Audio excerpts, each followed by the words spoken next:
সাবেক রাষ্ট্রপতি জিয়াউর রহমান হত্যাকাণ্ডের ৪৫ বছর পর একজনকে গ্রেফতার করা হয়েছে।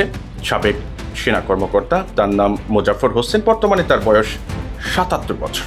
এখন এই ৪৫ বছর পর তার গ্রেপ্তারের ঘটনাটি পুরনো কয়েকটি বিষয়কে কিন্তু নতুন করে সামনে নিয়ে এসেছে। সেদিন সার্কিট হাউসে প্রকৃতপক্ষে কী ঘটেছিল, হত্যার পর মোজাফফরের ভূমিকা কী ছিল, হত্যাকাণ্ডের সময় মোজাফফরের ভূমিকা কী ছিল, এবং এত বছর তিনি কোথায় আত্মগোপনে ছিলেন, কার সহায়তায় আত্মগোপনে ছিলেন, কে তাকে শেল্টার দিয়েছে, কারা তাকে সহায়তা করেছে, এই প্রশ্নগুলো কিন্তু এখন ঘুরে ফিরে আসছে।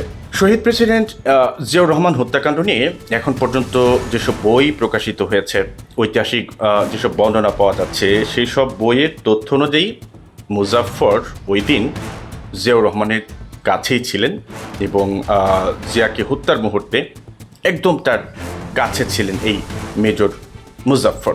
সাংবাদিক অ্যান্থনি মাসকারেনহাস ১৯৮৬ সালে প্রকাশিত তার একটি বইয়ে বাংলাদেশ লিগাসি অব ব্লাড বইয়ে জিয়া হত্যাকাণ্ডের একটি বর্ণনা দিয়েছেন।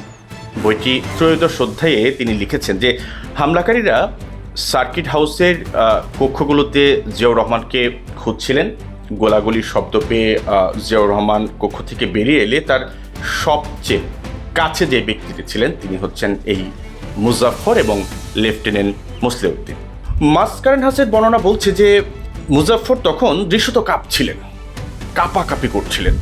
মুসলিউদ্দিন তখন জিয়াকে আশ্বস্ত করে বলছিলেন যে ভয় পাওয়ার কিছু নেই।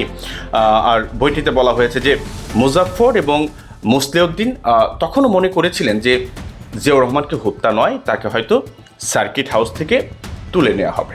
এরপর লেফটেন্যান্ট কর্নেল মতিউর রহমান সামনে এসে সাবমেশিন গান দিয়ে জিয়াউর রহমানকে সরাসরি গুলি করেন। এখন এই মুজাফফরকে জিজ্ঞাসাবাদ করলে বেশ কিছু অমীমাংসিত প্রশ্নের উত্তর পাওয়া যেতে পারে বলে ধারণা করা হচ্ছে।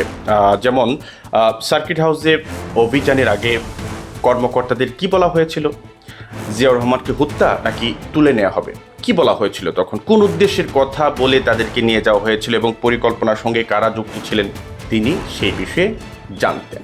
একই সঙ্গে তার এই যে দীর্ঘ পলাতক জীবন, সেই পলাতক জীবনের তথ্যগুলো আসলে জানা দরকার। তিনি কোথায় কোথায় পলাতক ছিলেন, কিভাবে পলাতক ছিলেন, কারা তাকে আশ্রয় দিয়েছিল, কিভাবে তিনি আশ্রয় নিয়েছিলেন, কারা তাকে সহায়তা করেছে এতদিন, কিভাবে ছদ্মবেশে তিনি ভারত থেকে বাংলাদেশে আসা যাওয়া করতেন, এসব আসা যাওয়ার ক্ষেত্রে তাকে কারা সাপোর্ট দিয়েছে, এই প্রশ্নগুলোর উত্তর জানাও এখন জরুরি বলেই মনে করা হচ্ছে।